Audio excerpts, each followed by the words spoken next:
नई पीढ़ी के लोग हैं उनको एक एक बात की जानकारी देनी चाहिए, क्योंकि जो नई पीढ़ी के लोग हैं उन बेचारों को क्या मालूम, न उसको बिजली नहीं था इसकी समझ, न आने जाने का रास्ता नहीं था इसकी समझ, स्कूल में कोई काम नहीं था इसकी समझ। हर किसी को बताना चाहिए और कितना काम हुआ है और कितना काम आगे होगा। किसी को अनुभव नहीं, किसी को ज्ञान नहीं, और हम लोग तो एक एक चीज का आकलन करते हैं, अध्ययन करते हैं, इसके आगे हमको क्या ले जाना है। आप जरा सोच लीजिए, कितनी बड़ी आबादी का राज, और हम लोग एक एक चीज पर सोचते हैं। प्रजनन दर इतना ज्यादा, जब हम लोगों को काम करने का मौका मिला प्रजनन दर 4.3 घट के 3.2 पर आया है।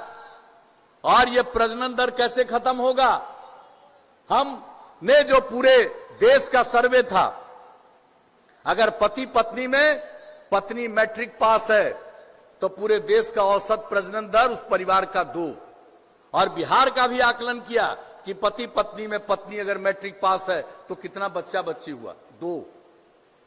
और अगर मैट्रिक के आगे इंटर पास है तो पूरे देश का जो सर्वे था उसके हिसाब से पति पत्नी में अगर पत्नी इंटर पास है तो प्रजनन दर 1.7, और जो बिहार का करवाया कि पति पत्नी में अगर पत्नी इंटर पास है तो यहां का प्रजनन दर उससे भी कम 1.6। इसी में यूरेका की भावना मेरे मन में आई और हमने तय किया हर एक ग्राम पंचायत में उच्च माध्यमिक विद्यालय बना देंगे, ताकि हमारी सब लड़कियां कम से कम 12वीं कक्षा तक पढ़ लेगी, और जब पढ़ लेगी तो ये प्रजनन दर नीचे जाएगा। तो साहब एक एक चीज के लिए किसी को चिंता है, 8-8, 9-9 बच्चा बच्ची पैदा करता रहता है, क्या मालूम है किसी को? बेटी पर भरोसा ही नहीं, कई बेटियां हो गई तब बेटा हुआ। और आप सोच लीजिए कैसा बिहार बनाना चाहते हैं, ऐसा ही बिहार बनाना चाहते हैं। अगर यही लोगों का आदर्श है तो समझ लीजिए बिहार का क्या बुरा हाल होगा। कोई पूछने वाला नहीं रहेगा, सब का सब बर्बाद हो जाएगा। इसलिए हम तो आपके बीच में आए हैं कि हम लोग तो एक एक चीज को देखते हैं, एक एक चीज का अध्ययन करते हैं और क्या होना चाहिए इसको सोचते हैं, सबको बताते हैं और किसी की उपेक्षा नहीं करते। मेरे खिलाफ चाहे जो बोले, हम किसी की उपेक्षा नहीं करते।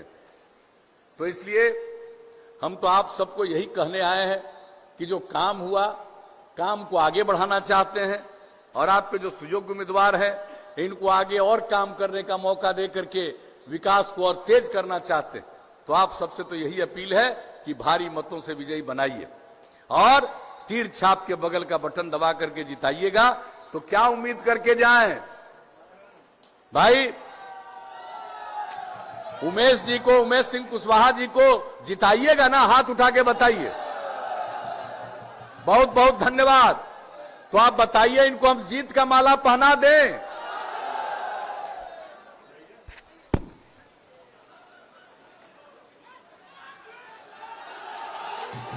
और आपके आशीर्वाद से हम महेंद्र राम जी को भी, जो राजा पाकड़ के उम्मीदवार हैं, यहां आए हुए हैं, आपकी इजाजत हो इनको भी हम जीत का माला पहना दें? बताइए। हम इनके क्षेत्र में हो आए, वहां हम इनको जीत का माला पहना दिए, लेकिन आप लोगों ने कहा यहां भी, इसलिए यहां से वहां का सबका संपर्क रहता है, ध्यान दीजिएगा। तो आप लोगों ने जो सहमति दी, हम लोगों ने जीत का माला पहना दिया। अब एक ही आप सबका दायित्व है कि अब 3 तारीख को जो वोट है तो उसमें एक एक वोट दे करके इनको विजयी बनाइएगा। और जो बहने हैं उनसे हम यही कहेंगे कि आप लोग सबसे पहले मतदान तब जलपान, आप पहले वोट दे दीजिएगा, लौट के जाइएगा तो खाना बनाइएगा, और घर के बाकी वोटर को भी कहिएगा जाकर के वोट दे आओ, हम खाना खिलाएंगे।